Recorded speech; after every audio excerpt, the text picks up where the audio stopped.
I'm ranking the original Goatee 13 from worst to best.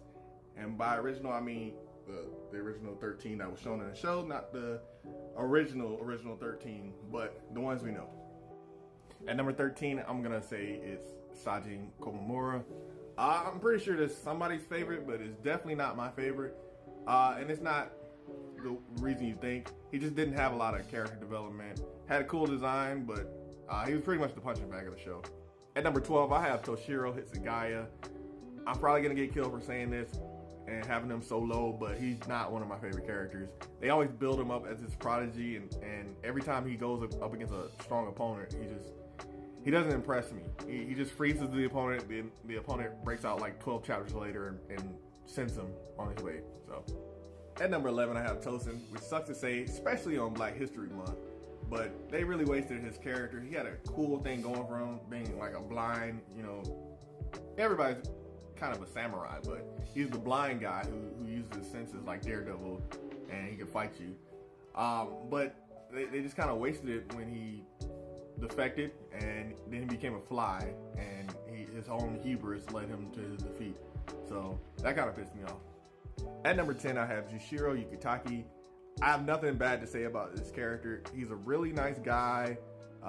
He had a really cool power set too. The only thing that's unfortunate is he kind of played the role as the sick guy, and they didn't really use him as well as they should have. But that's not anything bad to say to be number 10 out of 13, especially when you see the rest of the 9, and you're gonna start to see a theme with that, especially with the next character. At number 9 is Soifon. I really like ninjas. That's pretty much all I can say, because you can compare her to Toshiro, how she's a prodigy and all this other stuff, and the points that you used against Toshiro you can use against her. But I like her better because she's a ninja. So at number 8 is a character I hate to put this low, but it's Mayuri. Genuinely one of my favorite characters. Has one of the most interesting power sets in the series, in a series where power sets are just interesting in general. Mayuri, he just brought something extra to the table, especially starting with the Espada arc. Didn't really like him in the Soul Society arc too much, but the Espada arc, when he fought Diotra and all that, it's fantastic. At number 7 is Unohana.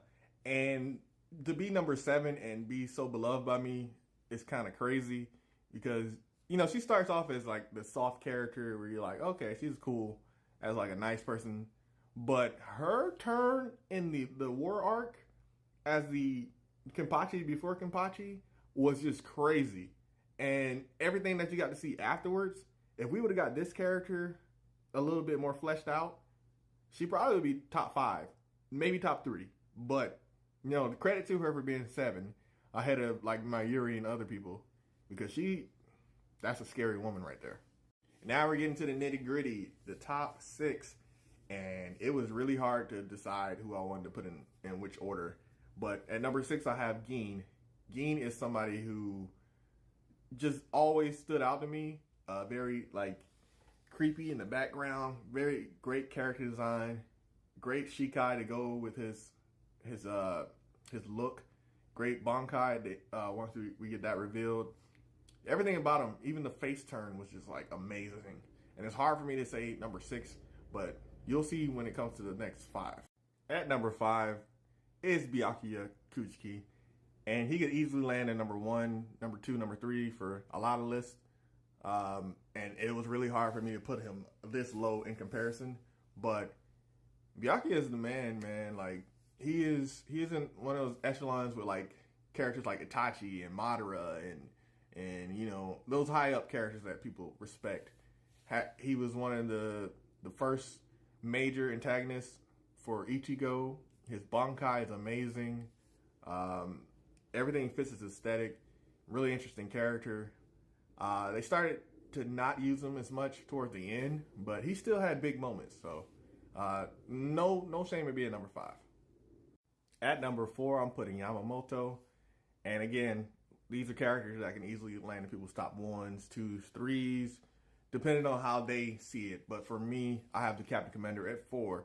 And the reason being is underutilization. But when he was utilized, it was crazy. Like it's like, you know, those elder characters who don't get a lot of time, but when they do, they use their time very well. Kind of like the chairman from Hunter x Hunter and Genkai from Yu Yu Hakusho. Those are perfect examples to explain how Yamamoto is just like one of the most badass captains. But I couldn't put him higher than the next three. So even I'm having a hard time believing that I put this man at number 3. This is not a man, first of all. This is a monster. Kenpachi is one of the greatest characters ever created in anime, period. The only issue that I can see with Kenpachi is people can say he's a little one note because he's like that angry, you know, aggressive character, but that doesn't really affect me as a viewer because everything about Kenpachi is just great. He has a sense of just wanting to fight people. Like, you know, Saiyans, they have that thirst to want to find a challenger who can really push them to a limit. And in order for Kenpachi to find people like that, he had to limit himself. Like, literally the eye patch, changing of his hands, even his manifestation of his Bankai, which I don't want to spoil anything about that. But Kenpachi is a badass. There's no more I can say about Kenpachi. Definitely top 5 of my favorite characters in Bleach. At number 2 is my personal favorite captain of all of the captains, personality-wise, ability-wise, everything. But I couldn't put him at number 1 for certain reasons. And if you know who number 1 is, based off of everybody you saw, you'll know why. But it is Shunsui Kyoraku. He puts you in the mind of a character like Jiraiya or Master Roshi, kind of that, you know, not to say he's quiet or anything, but he's one of those background characters who's funny and he has that little perverse nature about him, which, not to say that's like one of my favorite character traits, but it does lend a lot to a character to be like, to have some type of character even when you're in the background. But he's also a badass.